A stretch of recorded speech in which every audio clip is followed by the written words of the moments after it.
This is one of those chapters where, like, just a little bit of new dialogue, a little bit of new information has the power, the potential of changing the conversation and the discussion that's going on online in regards to some of the characters in the series. It's the last chapter of One Piece of the year, and we get to spend it talking about how Oda writes his female characters in arcs. We'll talk about it briefly, but to me the most important part of the chapter is what is being said in the beginning. This chapter felt like an SBS section where Oda decides to take on questions that are floating around online in the community and then decides to answer them in the chapter. There's a new One Piece movie coming out next year. Did you hear about that? It's called One Piece Stampede. And apparently the omission of the word film from the movie's title means that Oda will not be as involved in the production of this movie as he's been with other previous One Piece films, such as One Piece Film Strong World, or One Piece Film Z, or One Piece Film Gold. And if you ask me, I think that's best, because I would much rather him focus his energy and just his attention and everything that he has on this arc of Wano rather than a movie. We got no Noda Skywalker request this time. It's somebody else, and they requested for Franky to be popular within a play, and he's doing a super pose. And apparently he just got done defeating two of the main villain's henchmen. The main villain is a bunny with a sword. The sword is kind of crooked and broken, so I'm pretty sure that that's the end of the play. But the most important thing that you can take from this, aside from the word iron in this cover, is the fact that Franky defeated two of the bunny's henchmen. And so because of this fan request cover page that has absolutely nothing to do with the canon manga itself, we can speculate with 100% accuracy and certainty, alright, full confidence here, that Franky will defeat two Yonko Commander level characters. I hate my life. Go back to Udon, which is the prison where Luffy and Kid are being kept in, and I have to say that this prison seems really, really tough. And by that I mean it's a complete joke, because we find out that apparently a day has passed since they defeated the hippopotamus, the headliner, Doban, right? And absolutely nothing has happened to Luffy and Kid. Like, their behavior had no consequences. Think about that. Like, they just took down a guard and nobody's enforcing any kind of punishment upon them. Where are the authority figures in this prison? It's like, oh yeah, you just took down a guard. Okay, just keep working, keep minding your own business. It's not like Kaido cares about this place or anything. It seems like after writing Impel Down, Oda just decided to like give up. And he's like, whatever. Here's a hippo guard. And if you complain, remember, I already gave you Impel Down, and that was great. This old man prisoner, Grandpa Hio, you can tell that he's obviously being set up to do something very important. And you can tell that this is the case because he's kind of forgettable. Like after Luffy gives him the coupons, he just kind of disappears and goes off screen. But he owes Luffy a favor. So I think that's the point, is that like we're supposed to forget about him. We're supposed to not pay attention to him. And then when he comes back into the story, he'll just do something very useful. If I had to guess, I'd probably say that this man has some connection or some link to the Kozuki clan, because he actually asks Luffy what family, what clan he's from. That's a very specific question, and really when you think about it, there's only one clan that matters to us plot-wise. So yeah, I definitely think the old man has some relationship to the Kozuki clan. This chapter also further supports the idea that Luffy and Kid are in this prison voluntarily. Like they're staying there to train voluntarily. Because if you look at the conversation between Luffy and Raizo, Luffy never really asks him anything. He's just like, hey, how's it going? And then Raizo tells him about like, oh, I found the keys, but they're in this sea stone box or whatever. And I like how Raizo's wearing the same kind of disguise that Kinemon was wearing, you know, that bandana thing. Kinemon was wearing that when he was spying on Sudu, and then later on he ran into Ashura Doji. But anyway, like, again, look at the conversation. Like, there's no sense of urgency. And so then Caribou shows up, forcing Raizo to disappear, to just go poof, you know, because he doesn't want to be found out. And then Caribou, as if, like, this is literally like Oda trying to communicate with us, starts talking about the sea stone handcuffs, the Kaitoseki cuffs. You can obviously tell that Oda knows exactly what kind of conversations go on online, because he has Caribou say, like, you know, I've been hearing some questions. People are having some questions about these handcuffs and how they actually work and what they do. So let me just clarify and say that these handcuffs, these Kaitoseki handcuffs, are special, and they don't deplete the energy completely because we want the characters to be able to work in this prison. So they have like a minor adjustment. So they're special. There's also like this little panel that reintroduces Caribou to us as a character, in case you forgot. And that's mainly because, like this manga, I understand it's for a younger audience, but as somebody who has a pretty good memory, it just kind of bothers me that it's like, I wish that panel could have been used for something else, because I already know that Caribou, like, I know who Caribou is. Like, I remember him from Subodi Archipelago, from Fishman Island. We also know that he's one of the few characters that actually knows about Shirahoshi's importance, because she's an ancient weapon. She's the ancient weapon Poseidon, and he overheard a conversation between Robin and Neptune back in Fishman Island. So he'll have some role to play with that information at some point. We know that Drake captured him, and that's how he ended up there. So if somebody's going to hype up Drake, it's going to be Caribou. Like, if there's going to be a character that's going to sort of connect us to where Drake is, or what he's doing, or, what his plan is, or whatever, it should be Caribou, because Caribou would be the character that knows the most about Drake in this instance. Now it's time to talk about Komurasaki, or should I say, Lady Hiyori, Momonosuke's sister. So again, Oda takes this chapter to answer a question that a lot of fans have had, which is Tama, or could Tama possibly be Momonosuke's sister, Lady Hiyori? Turns out she's not, alright? She's not. Like, it's completely clear in this chapter, just 100% confirmed that Tama and Hiyori are different characters. The only reason why there was some remaining speculation about that being the case was because Momonosuke had not met Tama. But with this chapter, that gets thrown out the window, so we can move on. And in fact, just the placement of that conversation between the two kids by the end of the chapter pretty much strongly or heavily suggests that Komurasaki is in fact Momonosuke's sister. Not only does Komurasaki look like she could be 26 years old, which is exactly the age that Momonosuke says that she should have at this time, but also the chapter title is literally Komurasaki Takes the Stage. And Momonosuke kind of has like the same logic that Kinemon had in regards to Suru, which is that like they won't reunite with their loved one until this whole Kaido thing is sorted out, until the end of the arc where everybody is at peace and everybody is happy. The problem with Momonosuke's logic, though, is that Hiyori is already technically being targeted by the Shogun, by Orochi. As we saw in the previous chapter, Orochi wants to have Komurasaki. So if Hiyori is in fact actually Komurasaki, the Shogun's already aiming for her. And granted, there's no possible way that Momonosuke could actually know any of this. We get a pretty long flashback during the possession of Komurasaki. And I have to say that I enjoyed the fact that Oda decided to take a historical aspect and incorporate it into the story. The fact that he incorporated the whole financial, monetary aspect to it, I thought was great, because that's historical. If you look at the history of the oidan, or the courtesans in Japan, that's what happened. I talked about it in my last review, but essentially what happened is that these courtesans became so expensive that people couldn't afford them anymore. Only the high-end, upper-class people had enough money to pay for the oidan, or for the courtesan in this case. And so it's interesting that he's taking that historical aspect and making it into like a personality trait, but also like a part of her story. Her peacock dress is pretty cool too. Now here's the thing about Oda and females in arcs. If you've been following One Piece for a while, you begin to notice patterns in Oda's writing, right? And then one of the patterns that I think he's made very, very clear that he just wants to keep doing or repeating is the female who is in some type of internal conflict.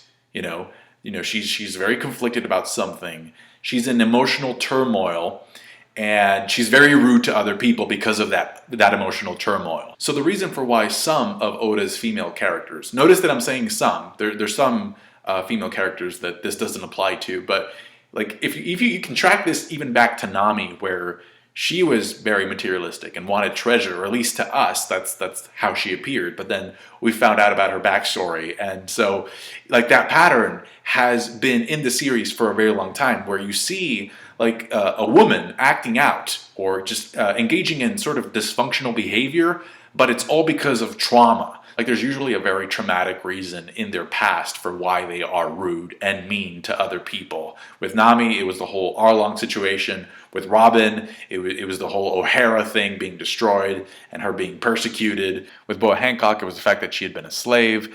With Pudding, it was the fact that people made fun of her third eye. And so because this pattern has already been established with other female characters previously, it kind of makes things predictable when you get introduced to characters like Komurasaki. Because as I was reading it, like I'm already kind of like thinking, okay, this is where I think it's going. So if it is in fact Hiyori, that means that she was probably sold or forced into this line of work from a very young age. And that is super traumatic. You know, I'm not minimizing like how harsh those experiences are. All I'm saying is that you notice a pattern in the story, and if you notice the pattern, you can kind of predict where this thing is going to end up concluding, which for me is like there's going to be some kind of emotional catharsis or some kind of emotional healing agent, either via a character, somebody who challenges her, somebody to sort of like let her see that what she's doing or what she has been doing is wrong. Like maybe somebody has to defeat Kyoshido for her to feel like truly free, and then she breaks down and then she's just super happy and she sees the error of her ways. But you know what I'm saying? Like it's this pattern of like traumatic experience, rude behavior, and then, oh my gosh, like I'm so sorry, it's just that this happened, but I can be a much better person now that I've dealt with this, now that I have closure. So that's the pattern that I'm talking about. And so what I'm trying to say here is that I hope that doesn't happen. I hope that Oda changes the pattern a little bit and surprises us with something new for this character. Now we have to talk about Kid, because boy does this chapter have information about him. So again, the chapter's like an SBS, because Oda's like, okay, you want clarification on the sea stone handcuffs? Here you go. You want clarification on Tama not being Hiyori? Here you go. You want to know about Kid? Oh, let me tell you about Kid right now. Here are some facts. He even had Caribou act like some of the fans, downplaying Kid, talking mad smack, just like some of the fans do, just running their mouth recklessly, not knowing what the hell's going on. And so Oda says, I'm going to clarify this. I'm going to have Kid clarify what the hell went down with Big Mom. And I've said this before for people that want to keep downplaying him, but Oda conceptualized Kid, all right, from a long time ago. He had a plan. He said, like, I know this character is going to be important. He had Kid in a higher level of importance than Law. All right, like Oda at one point said, like, I didn't expect Law to be this popular, and he just got very popular, and so I was like, well, I might as well use him a little bit more. He kind of said that, but Kid has always been like a fundamental piece in this story of One Piece in the New World for Oda. It's just that people started jumping the gun, started bandwagoning hardcore because Kid got defeated by Kaido. Even though that was like the obvious outcome. It's like what was supposed to happen. Luffy, for crying out loud, Luffy got one-shotted by Kaido, and people just start crapping all over Kid. No. So another thing that didn't help Kid was that during the Whole Cake Island arc, in the Seducing Woods, Brule says that different Supernova had tried to infiltrate or to go into Whole Cake Island. She calls out Kid, she calls out Apu, and then she mentions that Capone switched sides to join them, and then that Urouge was the only one who actually got anything done because he defeated a Sweet Commander Snack. And she says that pretty much everybody else ran away, like a dog with its tail between its legs. Now here's the thing. We know for a fact, and I can't believe that I have to say this, but we know for a fact that Brule is unreliable. Completely proven by the manga that she's unreliable. During the Luffy versus Katakuri fight, Brule straight up lies to be able to hype up her brother. Like she mentions at one point, this myth or this legend about Katakuri never being on his back, ever, okay? And then later, all right, as the Straw Hats are leaving Whole Cake Island, there is a scene where Katakuri is on his back and he tells her, Brule, you do know that that's a lie, right? That the whole thing of me not ever resting on my back, not ever like sort of reclining or being on my back, that's a straight up lie. And Brule admits, she says, yeah, I know it is. She literally says, I've seen you on your back using my mirrors. So this whole thing about like you being like born like standing or whatever, she knows that it's a lie. So she lied to hype him up, and it's understandable why she did that, right? That's her brother. You wanna be proud of your family. But she also lied in saying that Kid ran away the way that he did. He didn't run away. Like the chapter pretty much says, like Kid, I came in there and I wasn't even looking for a fight with Big Mom. Like I didn't care about seeing her. He literally says, I've never gone after Big Mom's head. I wounded one of her commanders. Which one, we don't know. This is where, this kind of sucks, because it's like, I really wish we could have like gotten a name here. Which one of the 4 did he injure? I wounded one of her commanders, stole what I was after, and then got out of there and left. I'm assuming he was after the poneglyph rubbing as well. We don't know. But this is why it would have been a great thing to get the name of that commander. Because if he fought Snack and he injured Snack, then that means that during Snack's fight with Rouge, Snack was already injured by Kid. So the only thing that we know for a fact here is that the commander that Kid faced in Whole Cake Island when he got whatever it is he wanted, whatever he was after, was definitely not Cracker. That's the only thing we know. It could have been Snack, it could have been Smoothie, it could have been Katakuri even. We know for a fact that it can't be Cracker because Kid specifically mentions that he injured one of the commanders, and we know that Cracker's body was being protected by the biscuit armor. Also, Cracker has this thing about like just staying away from like pain, like physical pain and stuff. Like he's very, very sensitive to it. Also, he made a very big deal about Luffy pushing him out of his armor so as to showcase his real body that was being hidden. He said that his body hadn't been seen before, like even the Marines hadn't been able to see him. That's why that was the bounty poster that he had, was the biscuits, not his actual body. His body hadn't been seen before, so that just doesn't make sense. It cannot be Cracker